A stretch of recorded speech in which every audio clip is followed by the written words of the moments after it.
Olá pessoal, tudo bem? Quero trabalhar com vocês hoje um novo tema, um tema legal. Quero trazer novas informações, na verdade. É um tema que vocês conhecem bastante. Mas eu quero trazer novas informações. Que tema é esse? A verificação de pulso central para se determinar a ausência ou presença de pulso ou a ocorrência ou não ocorrência de uma parada cardiorrespiratória. No Brasil, nós trabalhamos sempre com a ideia de que, na divisão, que leigos não verificam o pulso central e profissionais de saúde devem verificar. E aí está implícito a seguinte ideia: leigo não pode verificar porque não tem essa habilidade. Profissional de saúde tem que verificar porque tem essa habilidade. Só que quando você pega, porque nós trabalhamos muito com as ideias de recomendação da Associação Americana do Coração. Já trabalhei outras hipóteses do Conselho Europeu de Ressuscitação aqui com vocês e hoje é mais uma delas. Se você pega a diretriz do Conselho Europeu de Ressuscitação, tanto o BLS como o PLS, o pediátrico, você vai ver que não existe essa distinção quando o assunto é suporte básico de vida. No suporte avançado de vida, nós temos a possibilidade de monitorizar o paciente. No suporte básico de vida, nós precisamos da nossa habilidade manual para checar pulso e determinar se existe pulso ou não existe. Dentro dessa ótica, dentro dessa dimensão, os algoritmos de BLS do Conselho Europeu de Ressuscitação não prevêem a verificação de pulso central. Trabalham com a hipótese de que, se o indivíduo apresenta ausência de resposta, ausência de respiração ou respiração anormal, ele já está em parada cardiorrespiratória, tanto para a criança como para o adulto.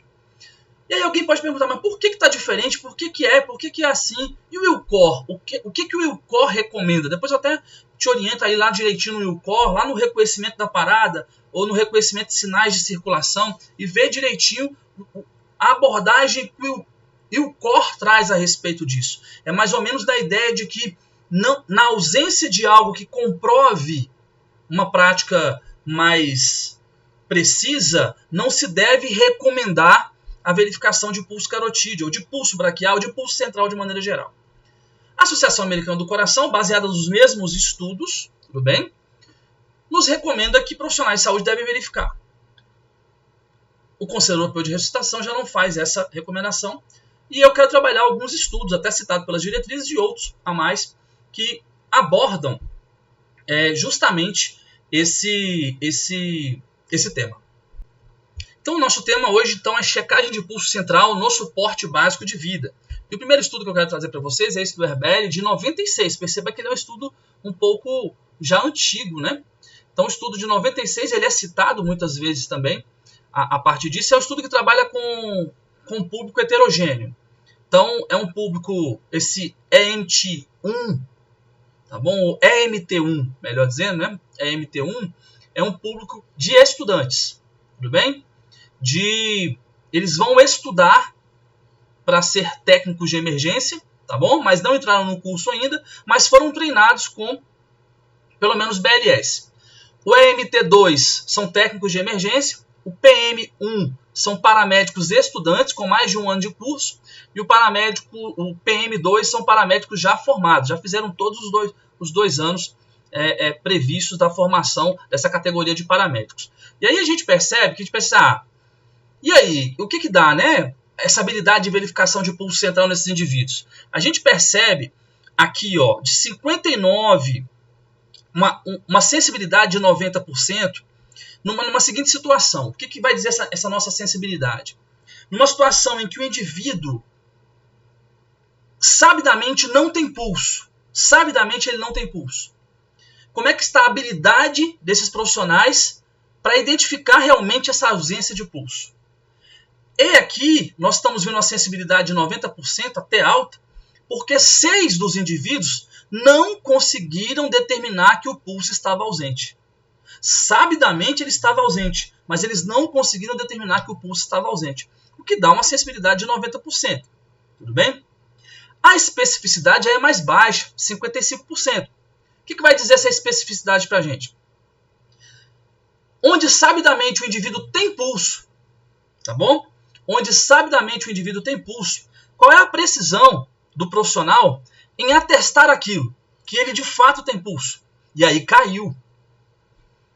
O grupo é de 147 testados, tudo bem? E a gente observa que desses 147, 66 ou estudantes ou profissionais falaram que o cara tinha pulso, falaram que o cara não tinha pulso numa situação onde ele tinha pulso.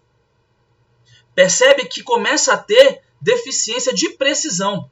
E aí a gente vai ver a precisão, a acurácia geral do estudo, dada de 65%.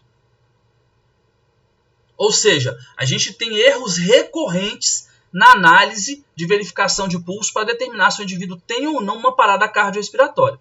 Mas o ponto positivo desse estudo é que a gente observa que à medida que o treinamento cresce, ou seja, à medida que a gente caminha de estudante para paramédicos, a gente vê menos erro, a gente vê mais quantidade de acerto. Aqui é um outro estudo que trabalha uma outra vertente, tudo bem? Aqui é um paciente consciente para verificação de pulso carotídeo em algumas posições. Ou o indivíduo está numa maca, ou o indivíduo está no chão. Tudo bem? Estando na maca, ou ele está com a cabeça estendida, ou ele está com a cabeça em posição neutra. Mesma coisa no chão. Ou ele está com a cabeça estendida, ou ele está com a cabeça em posição neutra. E o que se percebeu aqui é que todas as vezes que a cabeça está na posição neutra, menos profissionais conseguiram identificar pulso em menos de 10 segundos. À medida que o paciente estava com a cabeça estendida, tanto no chão como na maca, se verificou que ele conseguia mais verificar pulso carotídeo em menos de 10 segundos, que é o que é preconizado, né? Uma verificação rápida desse pulso carotídeo. Aqui eu estou trazendo para mostrar que existem alguns estudos que nos mostram que a posição de verificação pode interferir na precisão do profissional em identificar a presença ou a ausência de pulso. Esse estudo é um estudo finlandês. Na verdade, ele, se é que a gente pode dizer assim, ele é bicêntrico, né? Ele tem 2 centros, tanto na Finlândia como na Hungria, mas a maioria dos participantes são finlandeses, tudo bem? Realizado com 75 enfermeiras na Finlândia e também com estudantes, 223 estudantes, percebam aí, ó.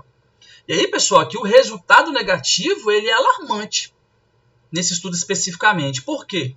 Porque ele mostrou que apenas 3% dessa população estudada conseguiu identificar corretamente pulso carotídeo em menos de 10 segundos. Do grupo de enfermeiras, apenas uma conseguiu. Do grupo de estudantes, apenas 8%. Quando a gente pega o geral, dá 3%. Você fala, mas espera aí, é estudante de curso de saúde, é profissional de saúde, mas não tem que saber verificar pulso? Não é bem assim.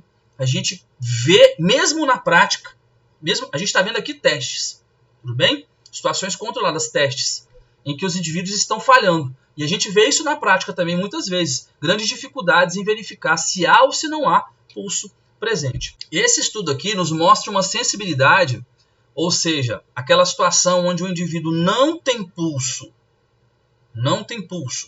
tudo bem? E eu quero saber o quanto o profissional sabe identificar aquela situação dele não ter pulso.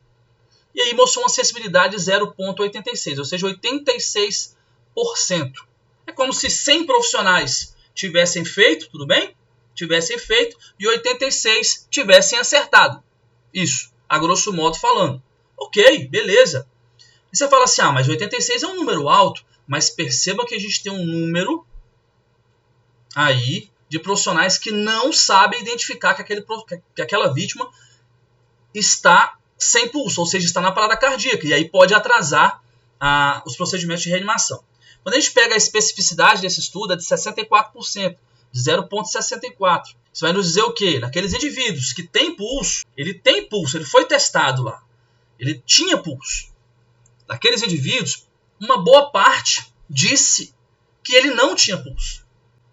Se eu tivesse 100 pessoas, era como se 64 dissesse que ele de fato tem pulso, ou seja, acertaram. E 36 pessoas erraram.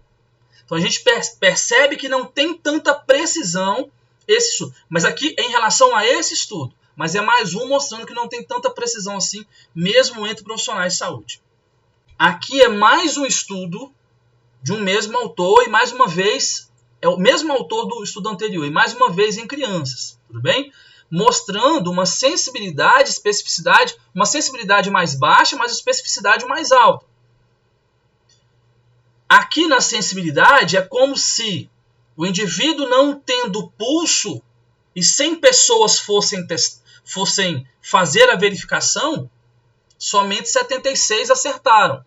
Assim, somente, André, a maioria acertou. Tudo bem que a maioria tenha acertado, mas nós temos um número dos que não acertam que pode implicar em má qualidade da assistência.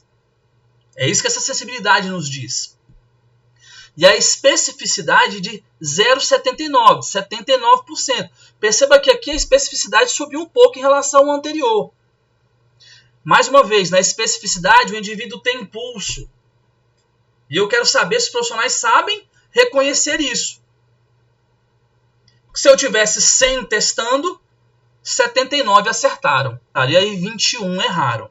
Tá bom? Então, a gente percebe que está tendo erro nessa verificação. Não é tão preciso assim. Aqui são as referências. Eu vou postar todas elas lá no meu grupo do Telegram. Se você quiser aprofundar um pouco mais em cada um desses artigos, é só baixar e fazer a sua exploração. Bem, o que isso quer dizer, né? Que a gente não deve verificar mais pulso e tudo? Não é nem isso. Tudo bem? Não é nem isso. O fato é que mesmo entre profissionais de saúde existe imprecisão nessa verificação. E aí, às vezes, se eu perguntar para você, se eu me perguntar, não vou nem falar para você, se eu me perguntar e falar assim, André, se tiver uma parada cardíaca e você tiver que checar pulso, a sua precisão vai ser alta? Eu vou falar assim, ora, claro, eu sei fazer isso. Já atendi diversas paradas, eu sei fazer isso, essa checagem de pulso. E muitas vezes, se eu, André, for submetido a um teste, no manequim de alta simulação, por exemplo, talvez a minha opinião mude. Recentemente, não, uns 2 anos, a ZOL estava fazendo o challenge de RCP, um desafio de RCP com mecanismos de feedback. E aí alguns colegas nossos participaram do desafio com mecanismos de feedback e a resposta deles era a seguinte, que eles acharam muito legal porque eles tinham a impressão de que sabiam fazer RCP porque ensinavam alunos o tempo todo, cobravam dos alunos da maneira correta, mas eles nunca tiveram de fato um feedback real. E quando deu o feedback real para eles, falou, opa, eu estava errando ali e achava que estava sabendo. A minha compressão estava muito rápida e eu achava que estava no tempo. Estava muito lento e eu achava que estava no meu tempo. Porque é uma percepção que a gente tem. Então, às vezes, se eu te perguntar, e aí, você vai saber verificar pulso carotídeo, pulso braquial, pulso femoral, pulso central de maneira geral, com habilidade? Talvez sua resposta seja sim. Eu consigo. Mas ao submeter a algum teste, de feedback, algum mecanismo nesse sentido, a gente percebe que pode não ser bem assim. E esses estudos estão justamente demonstrando isso. Se você pega lá a parte em que a diretriz, tanto do IUCOR, tanto do Conselho Europeu, como da Associação Americana do Coração, a parte em que ela discorre sobre verificação de pulso, você vai ver que ela cita estudos que apontam imprecisão. Então não adianta nem a gente ficar lutando contra. Claro que não, o profissional é bom nisso, o profissional é bom naquilo. E isso não é demérito, gente. Isso não é demérito. Ainda mais num país, volto a dizer, em que o ensino em saúde é feito, quando tem simulação, na maior parte das vezes com simulação de baixa fidelidade. A consequência disso é que muitas vezes a gente reproduz essa deficiência na prática. Fica mais esse assunto para você refletir. Até a próxima.